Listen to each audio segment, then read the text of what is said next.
Hello, everyone. This is the first lecture for the Big Data in the Earth Science Module 2. In this second module, I will continue talking about the supervised machine learning and will focus a little bit more on statistics. This module covers first how to evaluate simulated test data to which model is best. Second, a brief introduction to the ensemble model concept. And third, bias variance trade-off, which is a fundamental concept in machine learning. This lecture video will cover the first two topics, and I will upload a separate video for the bias variance trade-off lecture. Here we go.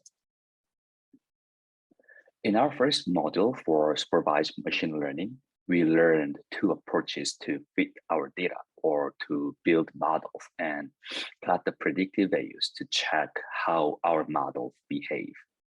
The first method was the parametric method, which requires estimating beta parameters using the polynomial regression method based on the ordinary least square theory.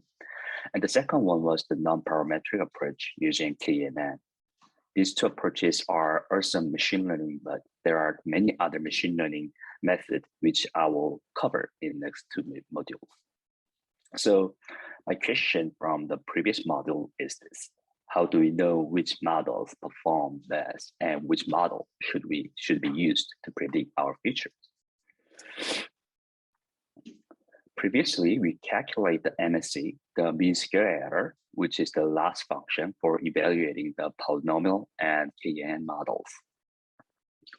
As you can see here, as the model becomes more complex, we are getting lower MSE. Please remember that the lower the MSE, the better the model performance. However, the problem with this approach is that it is based on the data we already used to build our polynomial and KNN models. So we need to know how well the model predictors, predict our future. In specific, our goal is prediction. So we should evaluate the models on their predictive performance. We need to use holdout data, for example, data not used to fit the models, to evaluate how well our models do in prediction.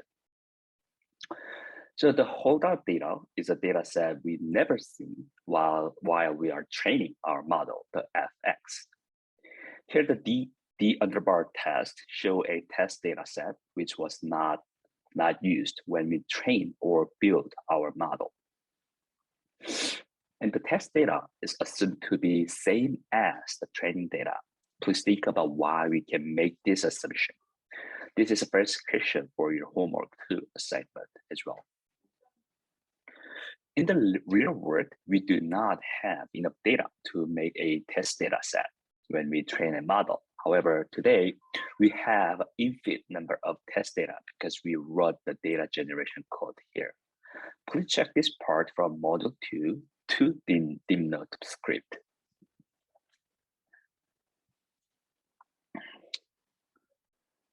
Similar as the previous model, we have the denote script here, and you can find this denote script in the M2 tab of the link I sent to you before.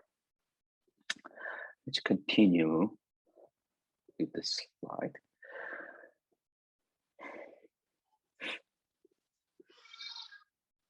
From a prediction context, we wanted to make a point estimate for the value of an unobserved random variable y given an input predictor x.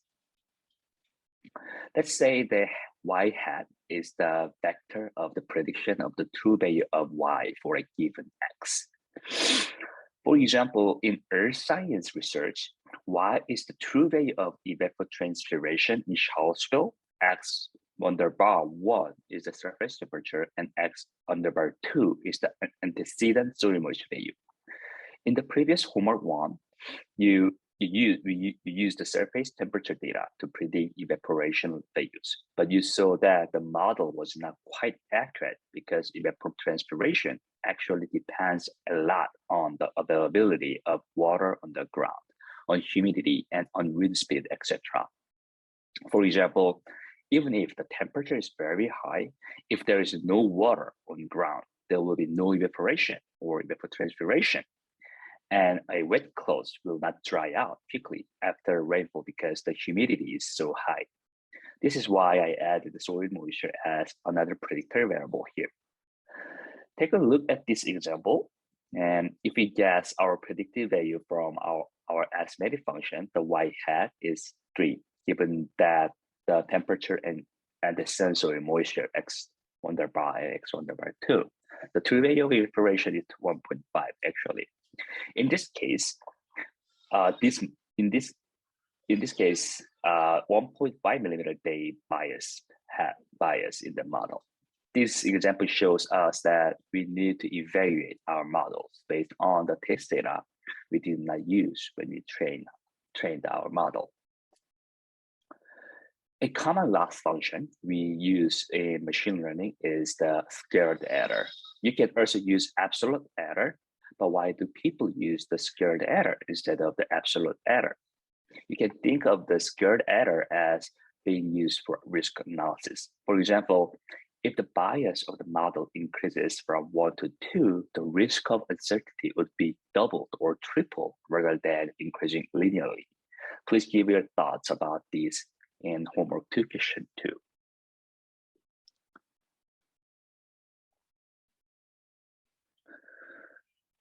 So the best model is one that minimizes the expected loss or risk or expected prediction error, EPE. And please note that under squared error loss, the risk is also known as the mean square error, the MSE, which we learned before. For the squared error, the risk of using the model F is this function R, where the expectation is with respect to the test value of X and Y, the test value, not the value that we used to train the model. Remember, we must use the test value, not the training value, okay, to calculate the risk here. Let's check out script for this. The did not script. This is one way to divide this line here. Divide the data to the test and train data sets. We use the sklearn, the library, the train test split function, and the random state number here, this one here allows us to get the same training and test data set every time. If you do not put the random state number here, you will end up with different training and test data set each time you learn this code. The random state numbers can be any numbers. I use 3 to 1 because my son's birthday is March 21st. Now remember, we are using test data, not training data, to test our simple linear regression model. And these two code lines here show how to get the risk value. The mean square error, which we will use when we evaluate our model.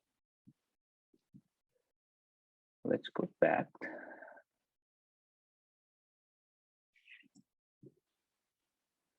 So let's go back to our model, the f hat. Remember, we are trying to find the function f hat, which is closest to the function, the real function, the true function f, which generates y, our data. F is a true function which we never know in the real world during the process of obtaining data. But in our example, we have assumed that we know the true function, the f, by creating simple nonlinear function. So to get the risk of model f hat for a given fixed input x, we can remove the uncertainty in x. This allows us to have uncertainty only with y. So the best prediction from our best model is called the f hat star given x. It's the value that minimizes the risk.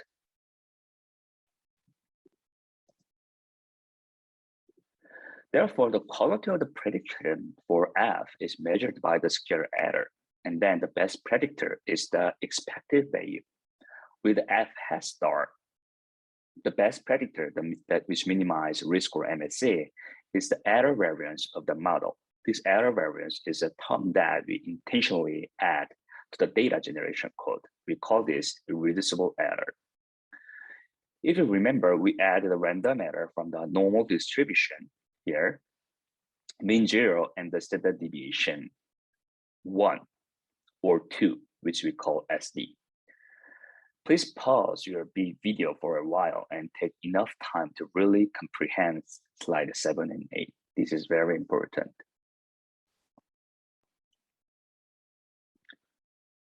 Now let me go a little bit further with the scared error loss function. With the estimated value of y from the estimated function f hat, which is not the f hat star, the risk function is actually composed of bias and variance of our function together with the irreducible error. If the model is too simple or too complex, we can increase the bias or variance of model. I will come back to this equation later and introduce the bias variance trend trade-off slide. This is a very important concept, so I have decided to discuss it in a separate video. Now let's move on to our KNN and polynomial model evaluations. So the KNN model estimates the conditional expectation by using the data in the local region K around X with the following function. And this model assumes that the true function f can be well approximated by local constant function f hat KNN. While polynomial or linear regression on the other hand assume that the true function is well approximated by global polynomial function. Here I simulated 50,000 test observations and evaluate the prediction from each model and recorded the simulated risk, the MSC. Let's check the dim note script. Here I trained our model with 100 training data points. And remember that I used a random seed 321 to make this result reproducible. Next, I simulated another set of the data with 50,000 sample. This is test data, which is not being used to train the model, but rather to test the model. Please go over these code line and take the time to fully understand all of them. They are similar to the script used in the model 1, but I added the test data frame.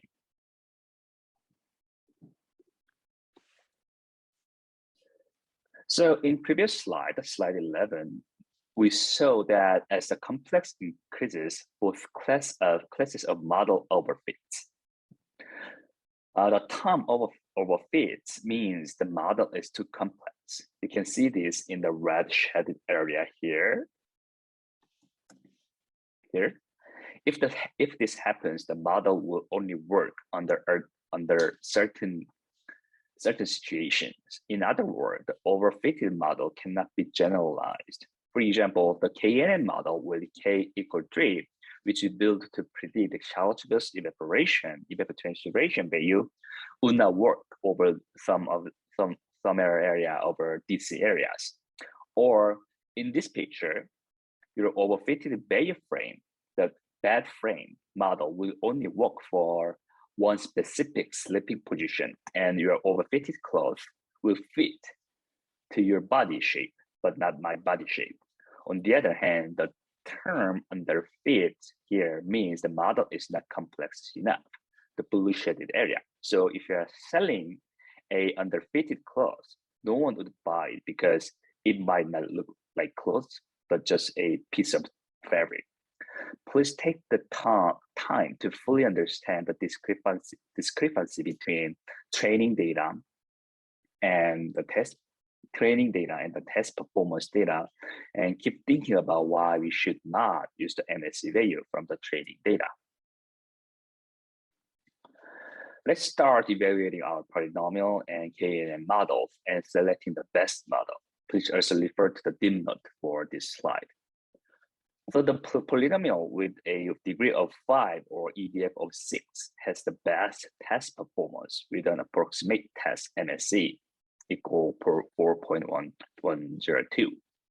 And the KNN with a K equal K of 20 or EDF of 5 has a best performance with an approximate test MSE equal 4.205. And it turned out that the optimal MSE is 4. So the MSE, the blue line, cannot go below actually 4.0. Why do you think it is 4? Please answer this question in your homework 2, question 3. A hint can be found in the data generation code.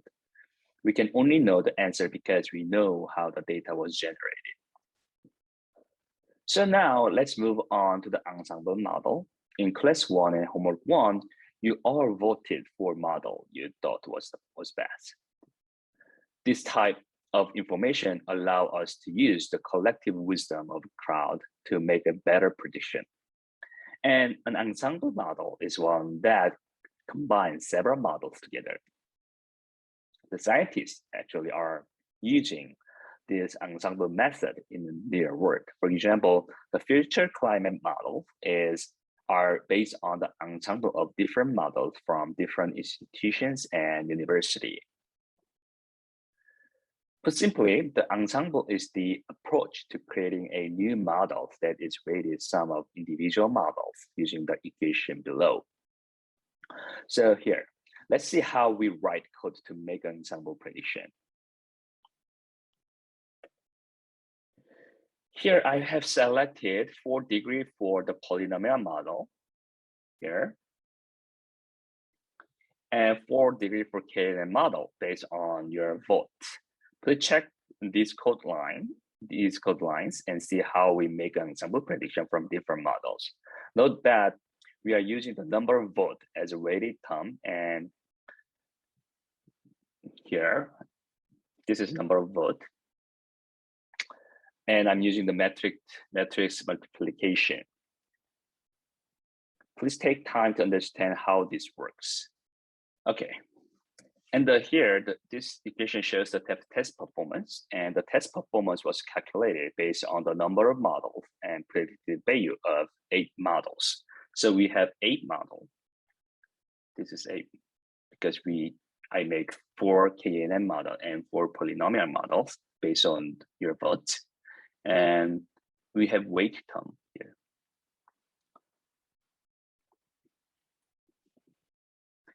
As you can see here, the ensemble model gives a test MSE of 4.25, which is better than most individual model. That's it for this first lecture video for Model 2, and I will get back to you with the bias variance trade-off lecture.